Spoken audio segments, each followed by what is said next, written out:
কোনো ব্যক্তির যদি পাহাড়ের সমানও ঋণ থাকে, এই দোয়া যদি আমল করে আল্লাহ পাক ওই ঋণও শোধ করে দিবেন ইনশাআল্লাহ।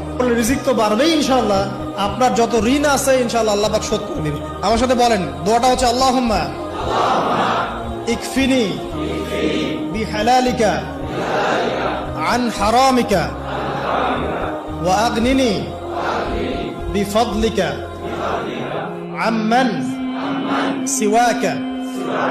এটা মুখস্থ করবেন, সেজদায় পড়বেন, নামাজের সেজদায় পড়বেন, আত্তাহিয়াতু দরুদ শেষ তারপরে পড়বেন, নামাজ শেষে হাত তুলে করবেন, যখন তখন শেষ রাত্রে করবেন, ইনশাআল্লাহ দেখবেন আপনার ঋণ বলতে কিছু।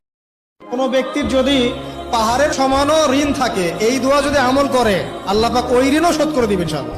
রিজিক তো বাড়বেই ইনশাআল্লাহ, আপনার যত ঋণ আছে ইনশাআল্লাহ আল্লাহ পাক শোধ করে দিবেন। আমার সাথে বলেন, দোয়াটা হচ্ছে আল্লাহুম্মা ইকফিনি বিহালালিকা আন হারাম